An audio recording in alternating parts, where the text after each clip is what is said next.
In 1967, the United States Secretary of Defense commissioned a classified 7,000-page study of Vietnam. It concluded that the government had systematically deceived Congress and the American public from the very beginning, that senior officials had privately believed the war was unwinnable while publicly promising victory.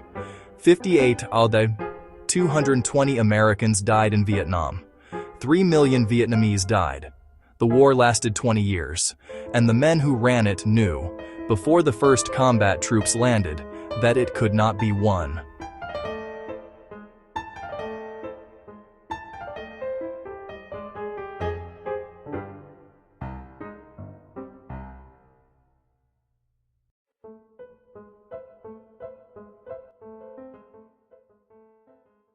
America's involvement in Vietnam began not with troops, but with a theory.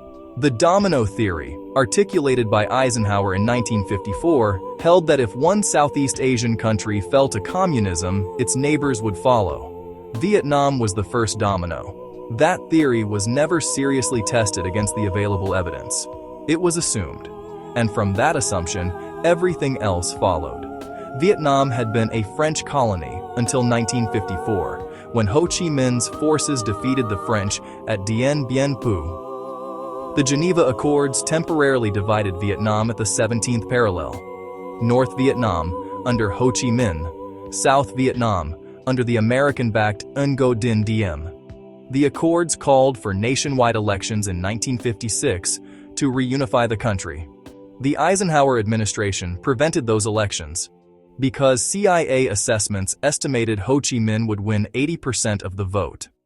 The war that killed 58,220 Americans and 3 million Vietnamese began with the United States preventing a democratic election because it didn't like what the result would be.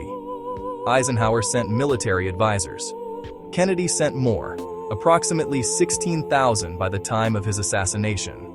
Then, Lyndon Johnson inherited the war. Johnson escalated.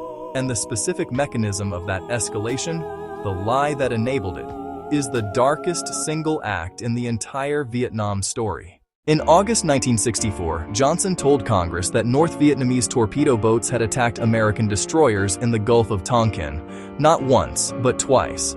Congress passed the Gulf of Tonkin Resolution, giving Johnson essentially unlimited authority to wage war in Vietnam. It was the legal foundation of the entire American combat involvement. There was one problem. The second attack almost certainly never happened, and the men in the room knew that. Here is what the declassified record shows. On August 2, 1964, the USS Maddox was attacked by North Vietnamese torpedo boats. That attack happened. It was real. 2 days later, the Maddox and a second destroyer reported being under attack again. Johnson used it to go to Congress. The Gulf of Tonkin Resolution passed 98-2 in the Senate and unanimously in the House. The second attack almost certainly never happened.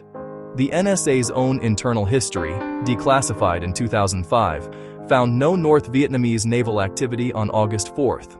The Maddox commander himself sent a cable to Washington within hours, stating that freak weather effects and an over-eager sonar man may have accounted for many reports, and that no actual visual sightings had been made. McNamara received that cable. He went to Congress anyway. Johnson told an aide privately that those sailors may have been shooting at flying fish. He went to Congress the next morning. The Pentagon papers concluded that the August 4th attack was used to justify a policy decision already made. The decision to escalate had been made before Gulf of Tonkin.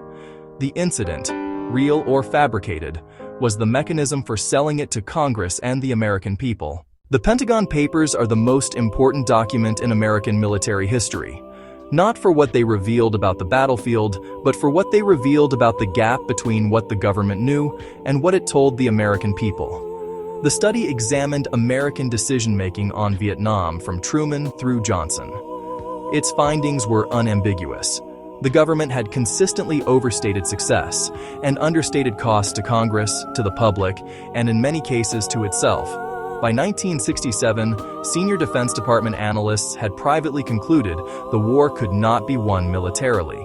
Not probably not unlikely, could not. That assessment existed in writing in a classified document in 1967. 58,220 Americans died in Vietnam. The last combat troops left in 1973. Saigon fell in 1975. The private 1967 assessment was correct. Daniel Ellsberg had worked on the study. In 1971, he gave 7,000 pages of classified documents to the New York Times. The Nixon administration obtained a court injunction, the first prior restraint of the press in American history. The Supreme Court ruled 6-3 that publication could not be suppressed. The papers ran. Nixon then ordered a break-in at Ellsberg's psychiatrist's office to steal his personal files. That break-in was conducted by the same team that would later break into the Watergate complex. The cover-up of Vietnam and the cover-up of Watergate used the same people. The Pentagon Papers told the public what its government had concealed for years. But there is a layer of this story that goes even deeper.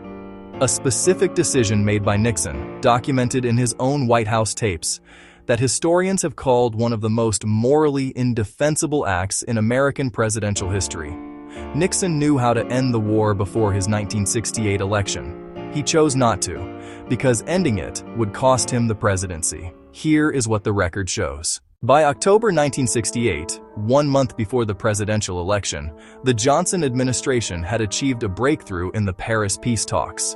North Vietnam had agreed to conditions allowing a bombing halt and the beginning of serious negotiations, a development that would have significantly boosted Democratic candidate Hubert Humphrey's electoral prospects.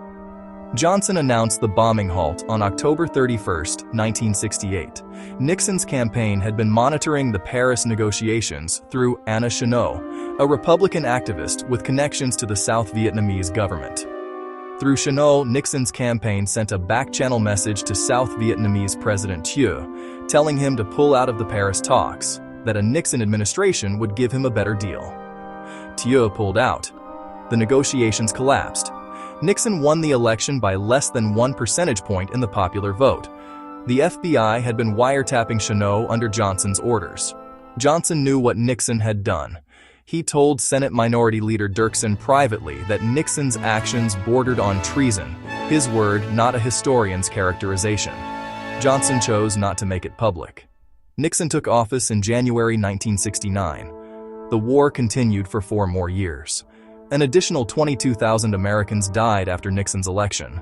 If the Paris talks had succeeded, the talks Nixon's campaign sabotaged, those 22,000 people might have lived.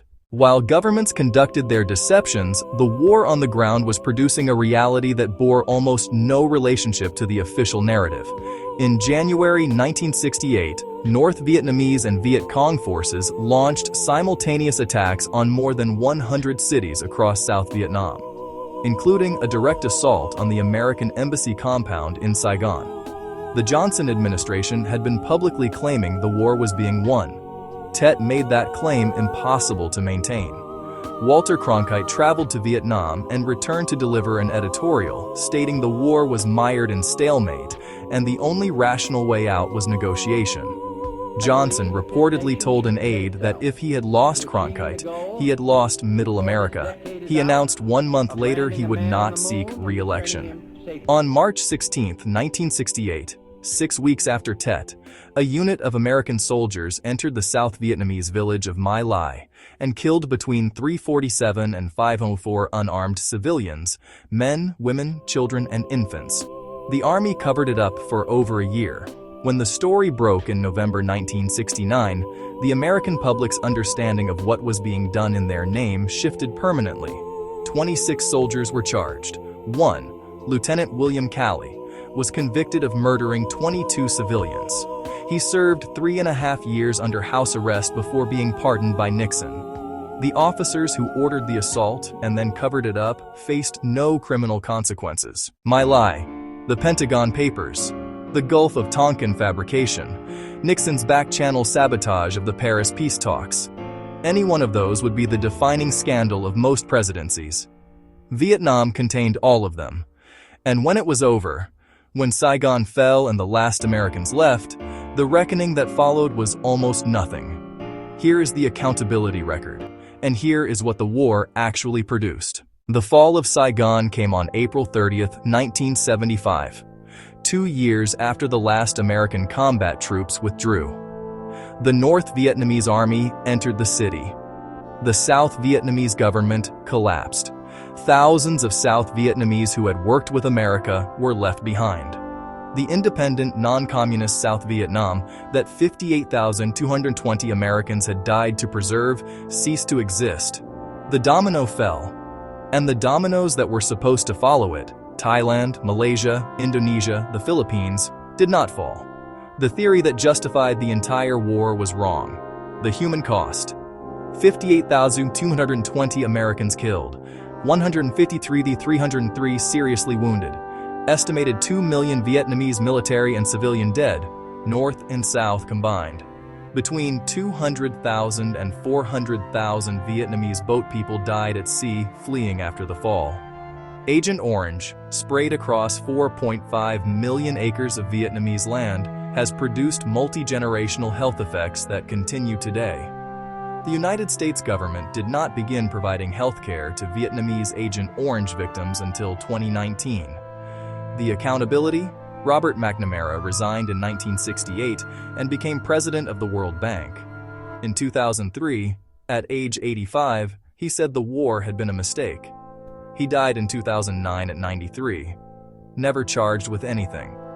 Henry Kissinger received the Nobel Peace Prize in 1973 for negotiating the Paris Peace Accords that ended American involvement.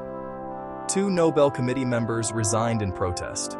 Kissinger died in 2023 at 100, never charged with anything. William Calley, the only person convicted of criminal conduct at My Lai, served 3.5 years under house arrest. The officers who ordered the massacre faced no criminal consequences.